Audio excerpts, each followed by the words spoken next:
Okay, we have Carl. Let's go to Carl People Torp. are obviously hurt down here. We also have a fire going. You see that in the background right here? I can't count the number of homes that are absolutely destroyed. It's in the dozens. There's so many here, and if you kind of look at all that's gone right here, you'll see these pockets of people. They're usually surrounding someone that is in need of medical assistance. And so we have firefighters on scene, we have police on scene, and we have people in absolute disbelief down here because of what happened. Again, I'm just trying to get a number of homes damaged or destroyed. I can't do it. I mean, we have 30 to 40 from our vantage point at least. And you got cars overturned, and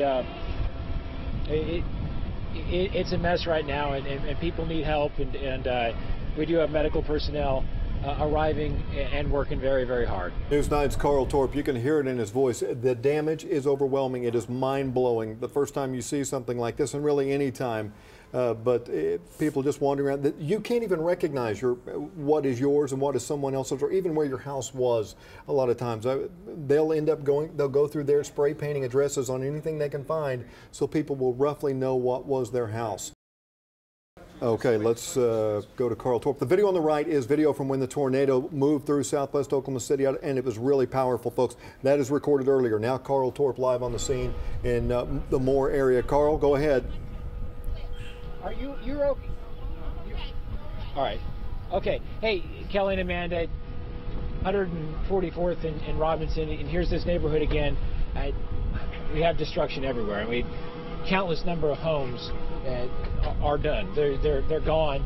You have this fire out here in the distance that started the last 10 minutes, and then we have a woman over here who's kind of pinned in. Apparently she's been injured.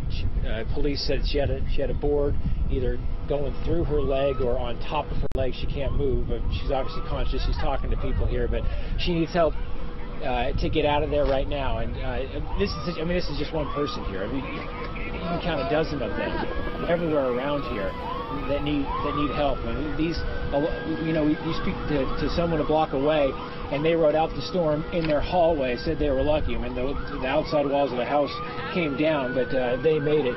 And then you have people here that tried to ride it out inside their homes, and look what's left of their homes.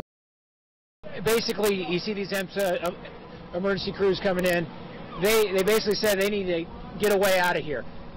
There's so much debris in the road, and with all these houses now gone, it's kind of hard if you don't know your way around here to understand where you're going. The street signs obviously are gone, the homes are gone, and you have these ambulances trying to get in here and get out. So we just had a guy over here, and he just hollered out, "I need a way out, I need a way out." And so these people, as they're being taken out of their homes, and a lot of them are trapped right here, like this woman here who actually, oh my gosh, this woman has a board. Let's be careful with the shot there, guys. She was impaled by debris here. So this is, I mean, time injuries out here, and you have all these cars that are overturned, and it's chaotic out here as crews are getting in here trying to help these people as best they can, but at the same time trying to get them to the hospital as quickly as they can, and that's kind of a challenge now when you have all this debris in the road. So and we still have this fire that's burning out here in the distance. I'm not sure what that is, but it's about a half mile away from where we are, and it's been burning for the last 30 minutes.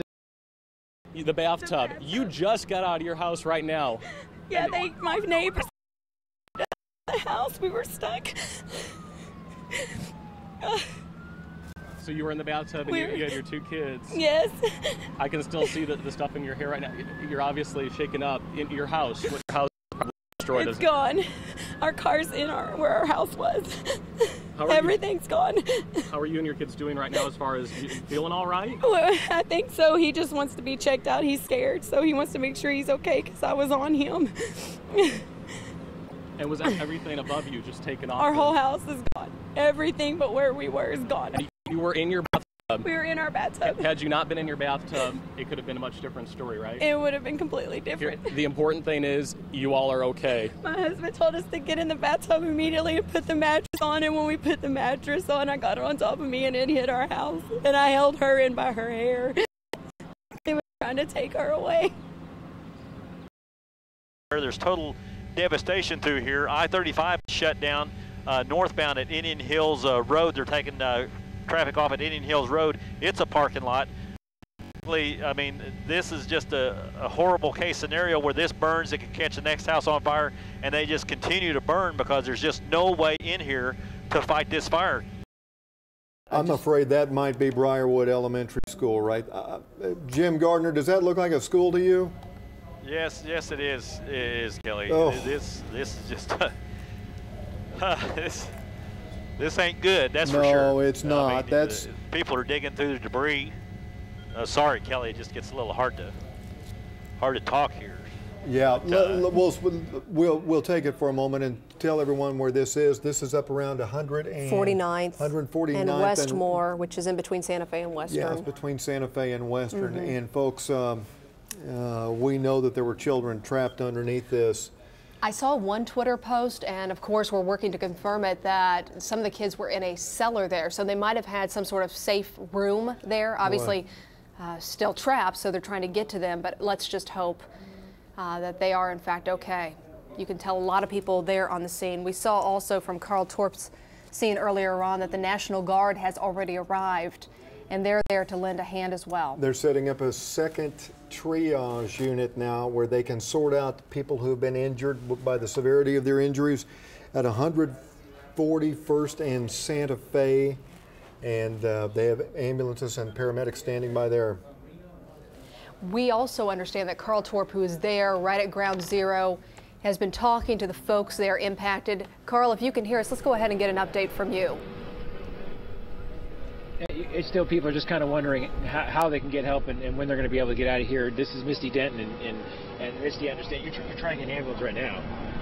Yes. Where did you ride out this storm? Down the street at 14604 South Broadway Avenue. You were inside in the middle of your home? Me and my mom were getting ready to leave, and our next door neighbor told us there's no way that we could survive it, so he told us to come to his house, and we went into his house, into the bathroom, and that's when it just hit. I mean, we could just hear everything, and so luckily we're alive. You got your dog shaking here. It's my brother's dog. So, but I'm lucky to be alive. My mom is okay. I think she's got a broken wrist and a shoulder. Our friend, she's fixing to hit. She can't move. And then our other neighbor has his head busted open. How many people were inside this bathroom here all together? I assume you had the dog as well. Probably 5 of us, and then our dogs. When you look at this, and then you see that people are being hauled away on stretchers, and you survived this in a bathroom. I can't imagine. I mean, I've been through. I mean, the May 3rd tornado. It hit me by 2 blocks, and you just don't think that it would ever happen to you, and it does. And it's just, I'm amazed to be alive. So I'm very amazed. We're glad you're okay. We hope you can get some help. Thank you. So we'll continue to watch all of this, and we'll go back to Kelly Ogle. Kelly? Gary, it's worst fears being confirmed down there, and it's concerning fatalities in the area. We don't have a hard count, but I can tell you what I'm hearing from more police. They're putting out the word. One of the supervisors is saying, as you encounter a fatality, secure the area. So we know there are going to be multiple fatalities in the Moore area especially. They've currently set up a triage area at the area of 141st and Santa Fe, 141st and Santa Fe, where they're going to be treating those who are hurt. Just the most recent one I heard, a fatality in the 1400 block of Southeast 6th Street in Moore. Just devastation down there, and sorting through this looks, and we think this was Briarwood Elementary that took a direct hit earlier this afternoon when this tornado moved through the Moore area at about 3:15, little more than an hour ago, and flattened countless, look at the shot on the left, countless homes. That's I-35 right in front of the Warren Theater, folks, where this tornado ripped across and undoubtedly killed people in that area as well. We're continuing to listen to the scanners, to listen to our crews who are out there on the scene. And as soon as we get the very latest information, especially we know everybody's on edge to hear about the schools, especially Briarwood Elementary School. And as soon as we get word about any of those kids who are rescued, we're going to bring that to you. We're working to get that information. And this looks like a live picture from there on the right-hand side of your screen. And you can see a lot of people standing around, emergency personnel. We also heard there may have been a gas leak right around there. So we saw from the earlier fires, that's a big, big concern right now, because if you have a gas leak and that thing explodes, you have big trouble.